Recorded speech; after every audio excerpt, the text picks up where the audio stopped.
Blessings in the name of the Lord Jesus. Welcome to Paraclet TV, making disciples through the power of the Holy Spirit. Ano ba ang iyong talento o kakayahan? Ginagamit mo ba ito? Ating huhugutin ang ating pag-aaralan sa videong ito mula sa isang parabola na mismong si Jesus ang nagkwento sa harapan ng maraming tagapakinig kasama ang kanyang mga disipulo. Mababasa natin ito sa Gospels ni Mateo chapter 25 at ni Lucas chapter 19 na may pamagat na talinhaga ng talento. Bawat nilalang sa lupa ay mayroong kakayahan, talento o abilidad. Sa eskwelahan nga, kahit na ngayon ay nasa online ang karamihan, ay makikita ang husay ng mga mag-aaral sa pagbasa at pagkuha ng mga pagsusulit.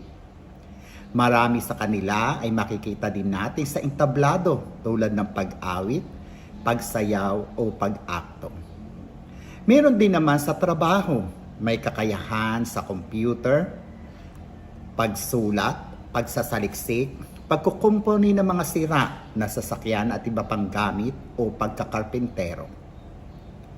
Sa parabolang ito ay aalis ang taong mayaman at tutungo sa isang malayong lugar upang tanggapin niya ang kahariang inihanda para sa kanya.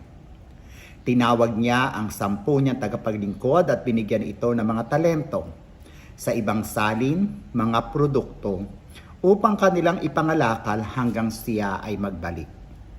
Mauunawaan natin na ang parabola ay isang kwento na ang mga gumaganap ay makikita natin sa lupa, ngunit mayroon itong makalangit o espiritual na kahulugan. Mayroon o mahalagang katotohanan tayong matututunan mula sa parabolang ito na dapat nating isabuhay. Unang katotohanan, ang pangakong tiyak na matutupad. Tulad ng mayamang lalaki sa parabola, siya ay nagbalik dahil si Jesus ang nangako, ang kanyang pangako kailanman ay di mapapako. Nangako ang Panginoon Kristo na siya ay babalik muli at tiyak na siya ay babalik. Ikalawang katotohanan na ating matututunan sa talinhagang ito, nagbigay ang mayamang lalaki ng puhunan upang ipangalakal ng mga tagapaglingkod. Binigyan niya ang 10 tagapaglingkod ng iba't ibang halaga o mga produkto. Mayroong binigyan ng 10, may binigyan ng 5, at may binigyan din ng 1 depende sa kanilang kakayahan. Ang Panginoong Hesus din ay pinagpala niya ang kanyang mga lingkod ng iba't ibang abilidad, talento at kakayahan. Ano ang layunin? Upang gamitin nila ito habang siya ay nasa kanyang kaharian at maging mabunga at mapalaki ang kanilang mga talento. Ikatlong katotohanan na matututunan natin mula sa talinhagang ito, ang tugon ng mga tagapaglingkod. May positibong tugon at meron din namang negatibong tugon. Panghuli at ikaapat na katotohanan na matututunan natin sa talinhagang ito, ang kahihinatnan o consequences ng ating tugon. Sa parabola, ang binigyan ng 10 at 5 ay nagamit ng maayos at mabunga, 100% ang bunga ng kanilang pangangalakal.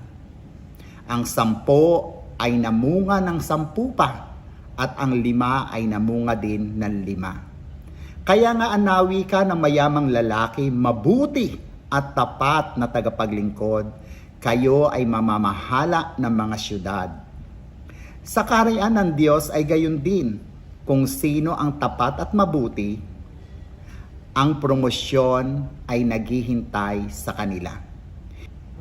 Higit pa sa regalong tinanggap, ang pauulanin na biyaya ng Diyos para sa iyo.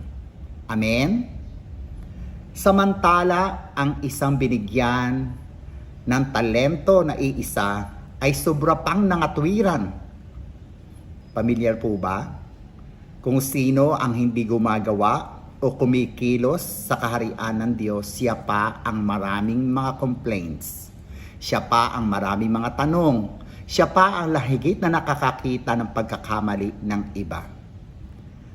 Kinuha ng mayamang lalaki ang isa na nasa kanya at ibinigay sa meron na at walang natira ni isa sa kanya. Sabi ng mayamang lalaki, ikaw na matatakutin, masama at tamad. Dahil ayaw mo sa aking pamamahala, dalhin ninyo siya at patayin.